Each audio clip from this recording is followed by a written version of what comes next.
So, this is Sweet June 2010. I'm back.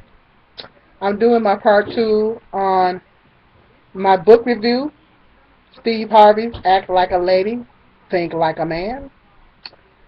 Um, as I was saying, um, I was talking about the 90-day rule, and um, um, basically um, what I don't agree with it. The things about it that I don't agree with it. And I was saying, I was basically saying that if a man, if you tell a man up front that I'm saving myself until marriage, um, it depending on at what place he is in his life, if he just wants somebody that he wants to kind of have sex with or whatever, a fling or whatever you want to call it, if he's just looking for that, then he's gonna skate, plain and simple. Once he hears that, he's gonna be like, oh no, well, I'm gonna skate. The guys that's looking to get married, well, if they think you're attractive and they think you're a nice woman and all that, they might think that you're willing, that you might be the type of person that they might be willing to invest time in. You know, doesn't necessarily mean that he's going to be a keeper, but you know, um, that's gonna you'll be able to weed them out. That's gonna separate the guys that's serious from the guys that's not serious. Just want to fool around and all that kind of stuff. If you're looking to get married, and you're saving yourself to marriage, well, you don't want those guys anyway. Um, Now, some may argue um, the theory about when the thing about waiting until marriage. A lot of worldly people, they say, you know, not non-Christian people, they may say, well, I'm not going. Would you buy a car without test driving it first? I wouldn't buy a car without test driving it first. I wanna find out what the woman what the woman is about sexually before I invest anything in her. Well, if you're a Christian woman, my answer to that, a lot of people think like that. I used to think that way. Um, my answer to that is you look for a Christian man that has the same beliefs that you have. You look for a Christian man that has the same religious beliefs that you have the same values that you have. If he doesn't have the same, like if you're a Christian woman and you're serious about serving God, then you're not looking for, even if you find a man that wants to get married, and he's the type that, well, he wants to sample it before he considers marrying you, you don't want him either, because he doesn't have the Christian mindset. You need, in that case, you need to find a man that has the same beliefs that you do, that believes in waiting until marriage to have sex just like you do. You know, because there are guys out there that may possibly be willing to wait for you. Um, um, but there's a difference. Are they Christian men or are they worldly men? You know, Um, so if you're a Christian woman and you're serious about serving God, then you might want to find somebody that the Bible says do not be unevenly yoked. So you want to find somebody that you're spiritually yoked with, that has the same beliefs that you do, that feels the same way that you do about waiting until marriage, abstaining until marriage. And so that's how you find you can possibly find that type of guy, and that is your weeding process. That's your weeding process that you're gonna use to determine whether someone is ready to commit versus someone that's not ready to commit. Because let's be real. Time is precious. And nobody has time if you're a woman, you're a Christian woman, and you want to get married. You don't have time to be spinning your wheels with somebody that's not serious. You don't have time to spin your wheels with a guy that doesn't want to get married. Plain and simple. Um, so that's my take on it. I mean, that's my view on the 90-day thing. You know, and like I say, well, Steve, when he's talking about that, he's basically speaking from a worldly perspective. In my opinion, I think that he's speaking from a worldly view, a worldly perspective. But like I say, waiting 90 days is not going to tell you anything about a guy. You know, like I say, he may be willing to wait the 90 days, but while he's waiting 90 days for you, he's having sex with other women. You know, well, while I'm waiting on her, I'm going back to Jane Doe over here and be with her, and then I'll go back to Susie May over here and be with her. You know what I'm saying? So that doesn't necessarily mean anything. Because he's willing to wait for you doesn't necessarily, if he's willing to wait 90 days, doesn't necessarily mean that he's going to be a keeper. You know, it just means that, you know, he thinks that, you know, he really, really wants to be sexual with you, and so he's willing to wait the 90 days. If he really wants to be sexual with you, that doesn't tell you whether the guy wants to get married or not. You know. Now I do agree. Steve talks about. He also talks about in the book that you need to find out right away um, what a guy's plans are. You know, that you need to find out if he is marriage minded. If in fact that he is marriage minded, you know, find out what his plans are for his career, his job situation, and find out if he does planning on getting married and having a family. He says that you should kind of try to find that out up front, and let him know what your plans are. You know. I agree with that. You know, I think that you should, both men and women should go on and get that on the table, because then that way you can decide, you know, whether you should, you know, whether you want to waste your time with this guy or not. You know, like I say, time is very precious, especially if you're a Christian woman. You don't want to be spinning your wheels with someone that's not serious, doesn't want to get married. And so, yeah, you do need to know up front does he have any kind of intentions on someday getting married and having a family or whatever, you know, whatever you want to do. And so you let him know what you want to do. If you're in your 30s, you know, late 20s, your early 30s or whatever, and you want to start a family, you know, you let the man know, well, you know, I would someday like to get married and have a family. And once again, you know, if a man is not in that place, if he's not in that place in his life where he wants to get married, 9 times out of 10, that'll scare him away. A lot of us women, you know, have a thing where we don't want to say that, you know, to a guy. But that's how you weed them out. That's how you're going to weed the guy out. The guys that's serious from the guys are not. You're going to let them know, and that's what you want them to do. You want them to run, because he's not serious. He's not looking for anything serious. So you don't want that guy anyway. So, yes, I definitely agree with that. I think he has some very good, interesting points in the book, and he talked about, he educated women on, how men think in terms of, um, like if you, he's talked about one instance where he talked about, never say to a man, "We gotta talk."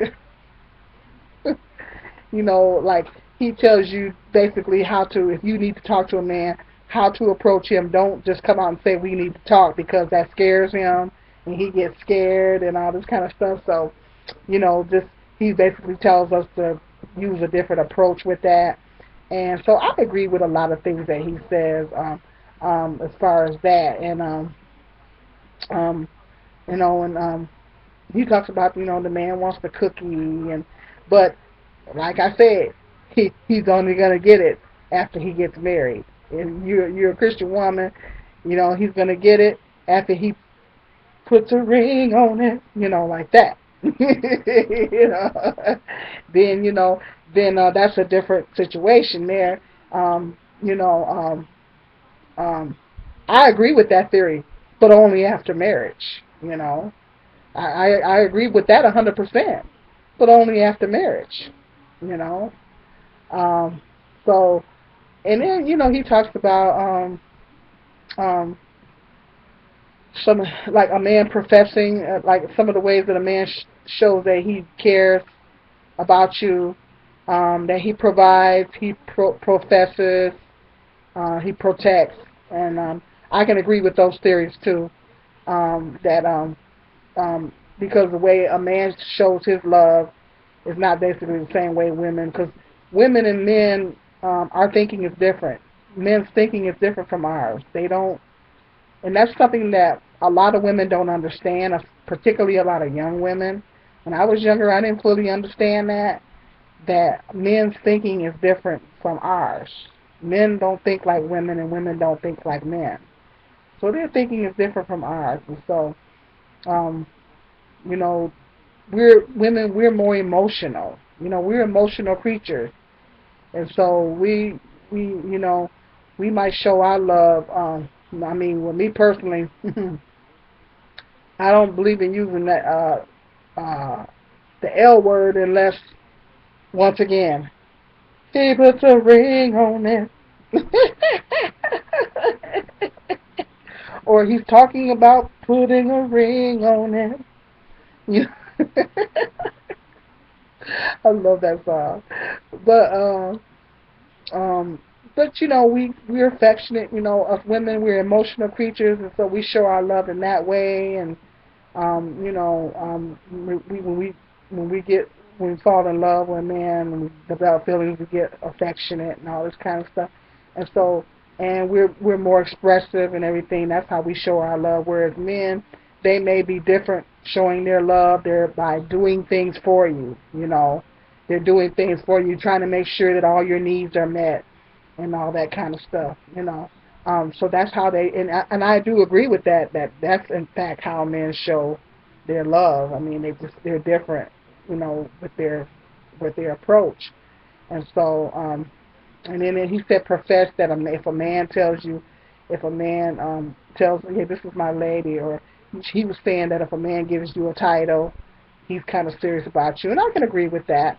If he gives you a title and says, well, this is my lady, or this, like that. So I can agree with that. And he stated some examples in the book, and he put some examples and everything in the book and everything like that. So I can agree with that. And protection, yeah, that's in a man's nature. That's what Jehovah God put in a man. That's what God put in men to be. Those qualities that he talked about, God put that in men. There's certain things that he put in men, and then there's certain things that he put in women. And those are the things that he put in a man, to protect a woman, to provide, to have that need to provide. He also talked about independent women.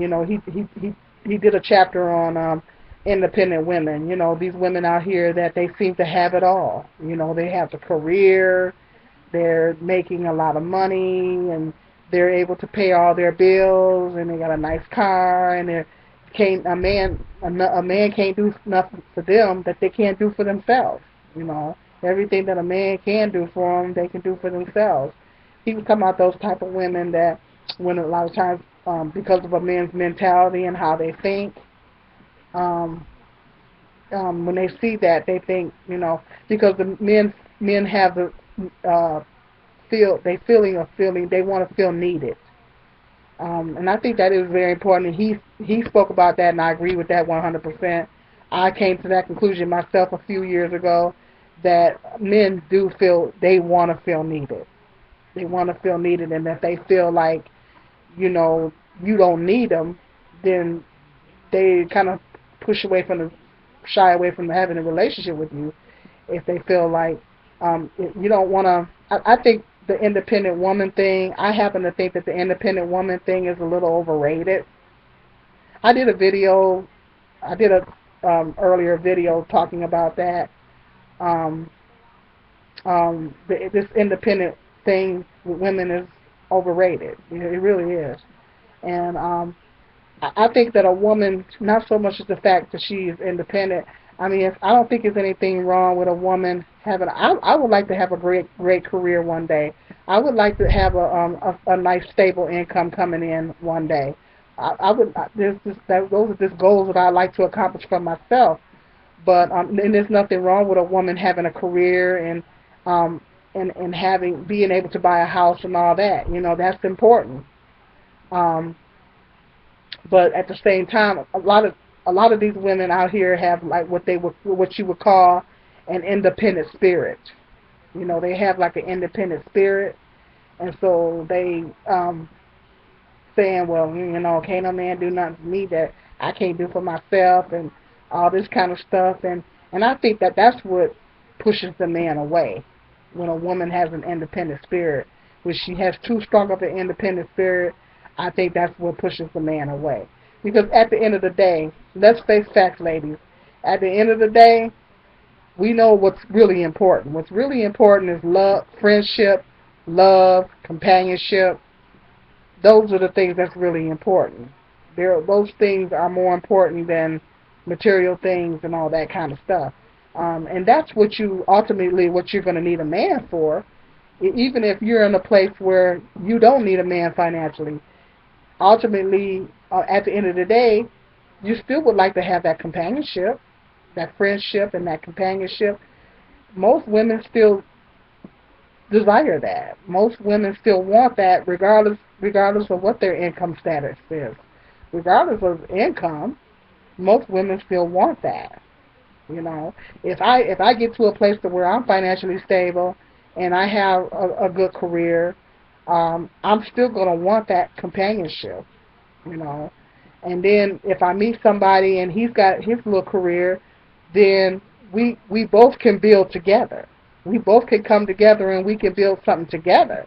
And it's not about, oh, this is mine, and I'm making X amount of dollars. And I know a lot of times men have issues with women making more money, and I know I always said that I don't want to make more money than my husband, because I've seen I've just seen instances where the woman made more than the man and was maybe more successful than the man, and the man had a serious issue with it, and it caused problems in the relationship.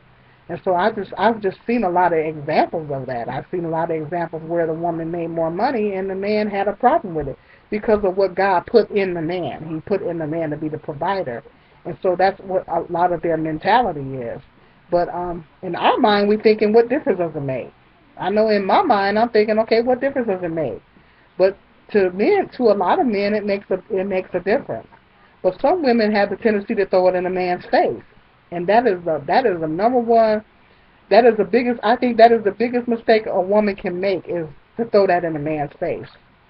And say, well, I make more money than you, or whatever. I think that's the biggest a mistake a woman can make. You should never, ever, ever state the fact that you're making more money. He already know you make more money. He don't need you to state it. He don't need you to comment on it or whatever. And like I said, I've always I've always said that I don't want to make more money. If I ever meet a potential husband, that I don't want to make more money than my husband. I would want him to be the main breadwinner, so then that way I can eliminate those problems. But you never know where life is going to take you, and to what level life is going to take you, to where that could possibly be the case. You don't know. Right now, I don't think I'm in danger of meeting somebody that I make more money than, and unless the guy works at Mickey D's somewhere. Even Mickey D's, he might be making more money than me. To be perfectly honest, I honestly don't think I'm in danger of that right now. So I don't have to worry about it right now. But if I ever get to that place to where I'm financially stable, then I would want to meet somebody that's either making the same as I'm making, maybe a little bit more. Because then that way I don't have to worry about me making more money than him and him having a serious problem with it, and it's causing problems in our relationship. It's just the reality. It's just the reality of the male psyche and how they think. They do have a problem with it. I think I think there's a small percentage of men out there that don't have a problem with their wives making more money, but it's very rare. It's very rare that you're gonna find a man that don't have problems don't have a problem with their wife making more money. You know, it's very rare, but most men, on the average, do have an issue with it.